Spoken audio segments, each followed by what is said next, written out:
Hello and welcome, I'm Lloyd and this is the Dressing Gown Diary 2023 Six Nations Preview. It's an awful lot to talk about, but I know many of you watch this in the smallest room in the house and you like to keep it short, you're being hassled around the world. Here we go. There's a lot to talk about. Unions in strife, changes of management, coaches binned, players coming in, and for those that can hear in the background, the glorious sound of Tom Jones and Delilah. Anyone that's followed the news will know that now this is banned at the Principality Stadium. That was the first move of the Welsh Rugby Union, like there were no other problems going on. So let's get straight into it. The first game sees Wales host Ireland. The return of the Gat. Gatland's back in action.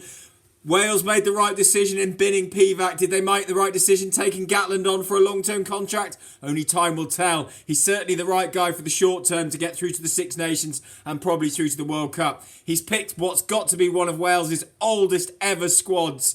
When you look through the age categories, there's clearly experience there, but can this lumbering units of Alwyn Jones, age 37, Ken Owens in the front row, can they get up to the plate against the Irish team, who are number one ranked in the world? They have swept all aside over the summer. They obviously beat New Zealand in an away test series. They came through the autumn unscathed.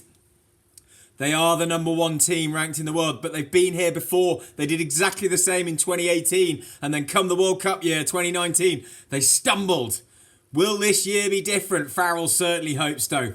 But what he's got to do, in my mind, is keep Sexton fit.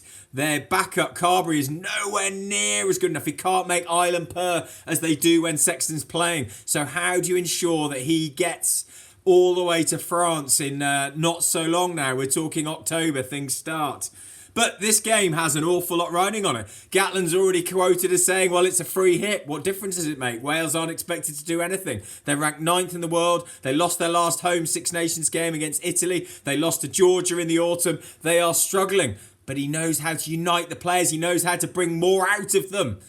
He has gone for old players, although Halfpenny has dropped out while selected on Tuesday.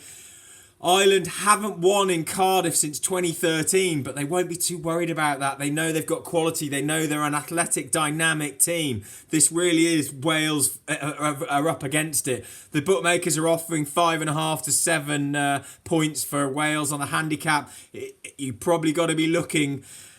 It might be more because Ireland could really open up. You just don't know where Wales will come from. They've come from a dark place in the autumn, and the last Six Nations was a bit of a disaster. But what's Gatland managed to do in the last 2 or 3 weeks when he's had the players lined up, only time will tell. The second game sees England host Scotland. England battling on, trying to pull back the Calcutta Cup back to Twickenham. They've obviously had a change of coach as well after the disaster of the Eddie Jones era in the last sort of year and a half. I think the RFU finally realised with the fans booing at the South Africa game that enough was enough and they needed to cut him.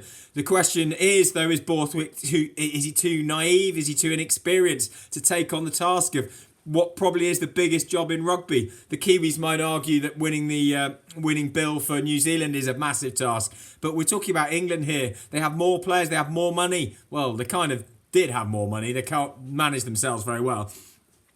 But Borthwick, what kind of game is he going to play? He's got Owen Farrell in at 12. He's dropped Tuolangi from the squad completely. That's the first English coach to do that. If Tuolangi has been fit, he's normally straight in. But what will they play with Smith? Will they manage to release him and allow him to play his game? He likes it broken, quite similar to Finn Russell. Wants to play with his head up, seeing where it's going. Will Borthwick allow him to do that, or will it be coached out and it'll be a very structured, tight game? Scotland, they've won the last 2 Calcutta Cups. They're unbeaten at Twickenham the last 2. They won the last visit and the draw 37 all the visit before. So Scotland are also come with confidence. However, their coach is looking for a new contract. He's rumoured to be going to Leicester, maybe to France. He's openly negotiating in public. He clearly had issues in the autumn as well. With Finn Russell, he decided to drop him on form, which clearly was a load of bullshit because he was clearly Scotland's best player, and then he got pulled back in and put on an excellent display in the latter parts of the autumn series.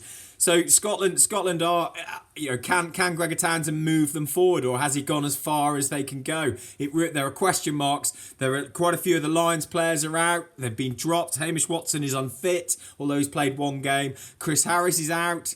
So there's quite a bit of transition going in the Scotland team, and you wonder whether a vocal England support behind Steve Borwick's side will be enough to carry them over. Scotland on the handicap are about 8.5. This is tough though, because it could easily be a spanking to England. England could deal out a spanking, or can Scotland come up trumps? The final game of the weekend on Sunday sees Italy host France. Now, can Italy grow? They're the only union that haven't really had any issues going on in the lead up to this Six Nations. They're clearly on they beat Australia in the autumn series. The last Six Nation game they won at Cardiff for the first time ever. They are growing, but they are up against the French side, who are favourites for the World Cup. So France will be looking to reimpose that against and the Six Nations, looking to really drive forward their superiority physically. They've clearly cut discipline issues as well, with Sean Edwards at the forefront of that and how their defence works. They're not giving away stupid penalties. They're much more game savvy now. Is that enough? Because they've clearly got gifted players across the park. But Italy will be hoping that they can cause an upset. But realistically, an upset here is, if they lose by 10. Will they be looking for wins yet? They'll be looking for wins against Wales and Scotland. Where do we see a Grand Slam? Do I see a Grand Slam here?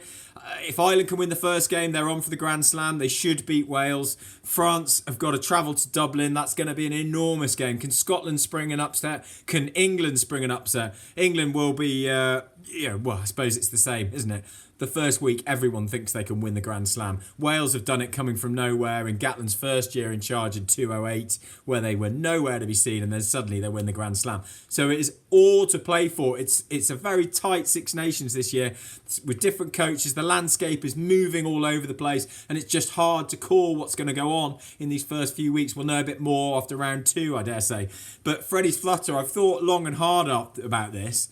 And it is tricky, but controversially, I'm going on Italy plus 20.5. I just think at home, first up, they're going to do quite well. The players will be up for it.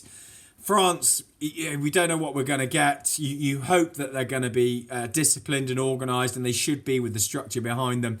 But this just might be quite a tough time for them in Rome. So I'm backing Italy, and you can get them at 20 to 21 points. In the handicap.